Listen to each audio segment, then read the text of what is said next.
Welcome back to Every Other Carl. I'm Carl.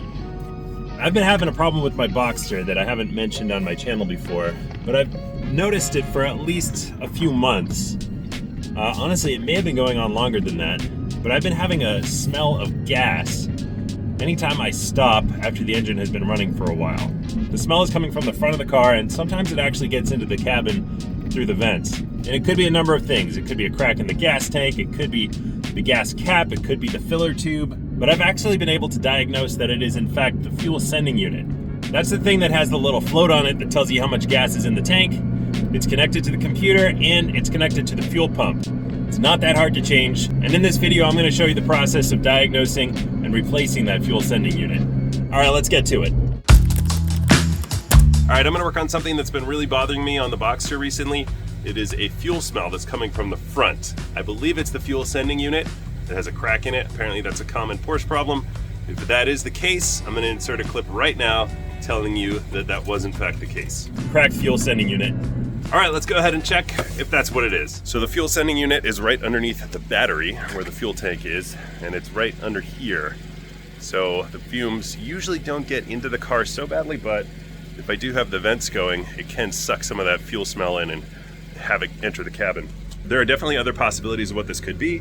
Could be from the fuel cap area here, maybe the filler that goes into the tank. Maybe there's something wrong there, but I think there's a good chance that it's the sending unit. So I'm going to take the battery out and then the tray that's under the battery and see if there's a crack in that little fuel sending unit.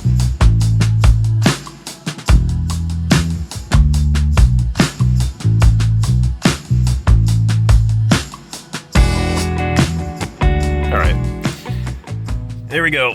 There is fuel puddling right here on top of the sending unit. So there's obviously crack in it.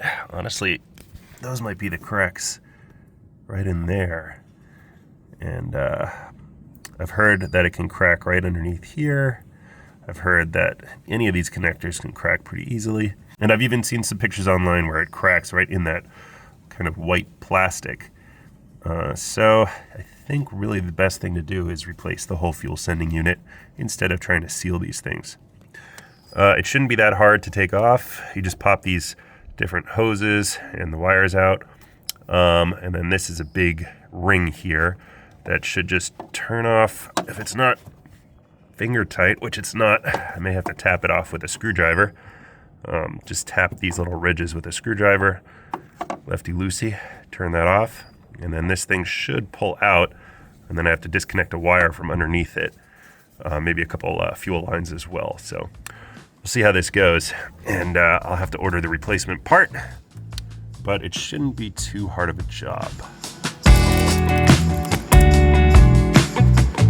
All right, here we are. It's a week later. I got my part. I ordered mine from Parts Geek. I'll leave a link in the description, but they are unique per model year, so make sure you get the one that's right for your year. This wasn't cheap. It was $359 for me. I think the earlier ones are a little bit cheaper, but mine, a 2003, $359. Shouldn't be too hard of a job though, so let's get to it. Cap comes off, and the battery comes out.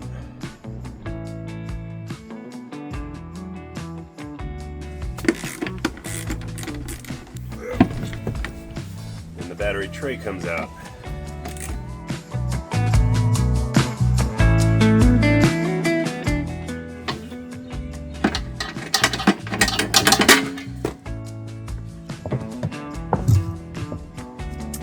And each of these hoses and connectors should come off. I don't think I'm going to need to take this sensor out, but I'll keep an eye on it.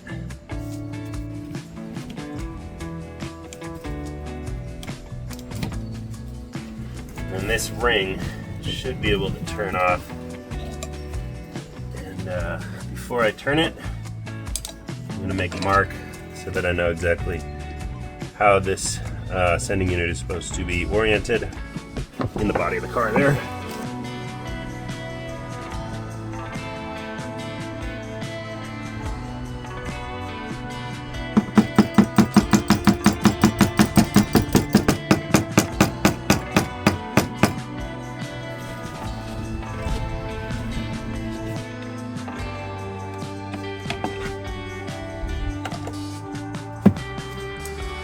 Should pull right up and out.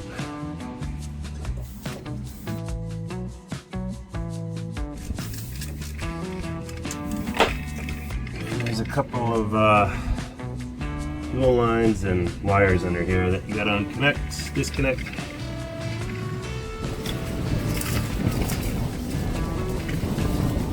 There's three things that you have to disconnect when you're taking it out from inside the gas tank.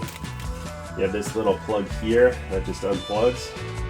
And then on the other side here, you have one hose that connects here. And that one was pretty easy for me to get off. And then one hose that connects here. That one was a little harder for me to get off. All right, new one's going in. I transferred my mark onto the new one so that I know where to orient it.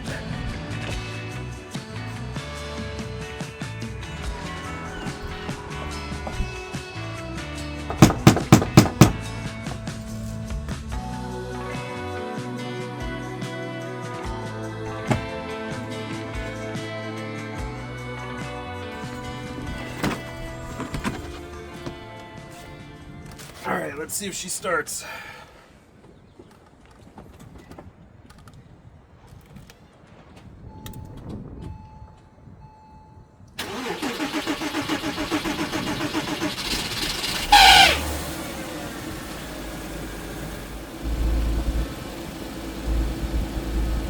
Success. All right, you can probably tell that was a pretty easy job. On closer inspection, I wanted to show you some of the cracks that were in this fuel sending unit. There's some pretty good cracking down in there. All these dark lines are cracks. There's silver white here. There's one deep down in there. It kind of cracked all over the place. So if you're smelling gas from near your windshield and it's not the gas cap, I'd recommend checking out the fuel sending unit. And please make sure that you get the right one for your model year. Mine is a 2003 base, and it's significantly different from the 2002. So this one has all this hardware underneath the cap here. If you're looking online, you're gonna see like 2002 models. It's a much different looking. So make sure you get the right one. Also, this probably goes without saying, but you're dealing with raw gasoline. You're gonna be sticking your hands down into the gas unless the tank is empty. It doesn't have to be empty, just be really careful. And just a tip about the battery. When you remove the battery, don't close your frunk. It's going to be pretty difficult to get it back open. If you do accidentally close your frunk, there is a way to get it back open from inside the fuse panel underneath your steering wheel. There's a little red tab. You can pull it out and put power to it. There's plenty of tutorials on how to do that. But that will bypass the front latch. You won't be able to use the hood latch, but you can use your key button to open the frunk. Just a little pro tip. All right, I've been driving for almost 2 weeks now, and I haven't had any of that fuel smell come back. I haven't noticed any like increased performance or anything like that. I wasn't having any decreased performance in the first place. It's just that smell is gone, and the peace of mind that my car isn't gonna catch on fire.